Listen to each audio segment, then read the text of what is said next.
la sanità, ma non intervengono sulle rendite. Aumentano l'età pensionabile, ma intanto confermano l'acquisto di 31 aerei da guerra che costeranno quasi come l'intero ammontare di questa finanziaria. Dicono di tagliare i costi della politica e poi si inventano un nuovo ministero per togliere dalle rogne un politico. Per questo credo che sia necessaria l'unità dei lavoratori che oggi vediamo in questa piazza. Ci pensa già questo governo con le sue pratiche dividerci. Io non credo che ci siano differenze tra un assistente tecnico di laboratorio di una scuola che prende 1.200 euro lordi al mese e un lavoratore metalmeccanico. Io non credo che ci sia differenza tra i 130.000 lavoratori della scuola licenziati dalla riforma Gelmini, a cui si aggiungeranno quelli che verranno tagliati da questa finanziaria, e le crisi che ogni giorno affrontiamo quotidianamente sulle fabbriche metalmeccaniche.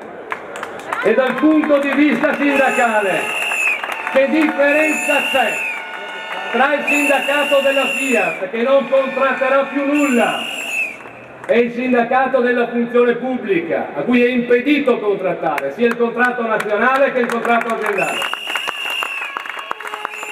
Il blocco dei salari e quindi della contrattazione non è esattamente quello che ci chiedono quotidianamente nelle fabbriche metalmeccaniche, attraverso il ricatto della crisi, come hanno fatto alla Zilmet, come hanno fatto alla Lofra, come hanno fatto alla Zen, come fanno in tutte le fabbriche metalmeccaniche. Questo disegno prevede necessariamente l'utilizzo della crisi come ricatto. E la crisi non è superata, l'unica cosa positiva di questa manovra è che finalmente ci hanno detto che la crisi c'è. La crisi non è superata, nel 2010 sono raddoppiati i licenziamenti a Padova, sono più che raddoppiate le ore di cassa integrazione. Il ricatto occupazionale lo subiamo ogni giorno, ma l'imposizione che hanno fatto a Pomigliano d'Arco apre un nuovo fronte, sposta l'asticella del possibile. Lì si viola legge, contratto, fino ad arrivare a minare il diritto di sciopero. E quando si attacca lo sciopero, quando si mette il bavaglio all'informazione, si fanno passi giganteschi verso il regime autoritario. Marchionne non ha chiesto a Film, Piom e Wilm un accordo sindacale che garantisca gli obiettivi di produzione della Panda. Quelli erano raggiungibili anche con il contratto nazionale. Ha chiesto molto di più. Ha chiesto agli operai di quella fabbrica di nobilitare un volgare ricatto, di chinare la testa, di arrendersi. E non lo fa per cattiveria, non lo fa perché è particolarmente ottuso, lo fa perché la vicenda di Pomigliano va ben oltre Pomigliano. Il punto è proprio un altro, lo hanno detto chiaramente Sacconi e Tremonti. Pomigliano deve fare scuola, deve sfondare gli argini. Dopo Pomigliano arriveranno gli altri stabilimenti Fiat e non Fiat, e deroga dopo deroga toccherà all'Istituto del Contratto Nazionale, alla legislazione sul lavoro, statuto dei lavoratori compreso. Vi ricordate la Thatcher? La Thatcher partì dai minatori, partì dalla rappresentanza più forte di quei lavoratori, ed è la stessa cosa qui. Non si aggredisce più l'anello debole della catena, ma si tenta lo sfondamento centrale. Insomma, si cerca di spezzare le reni ai metalmeccanici e alle loro organizzazioni ancora indipendenti, la FIOM, per avere campo libero dappertutto. Succede a Pomigliano, ma la posta in gioco è nazionale in generale. Ecco perché entra in partita la Costituzione. Adesso vogliono modificare anche l'articolo 41.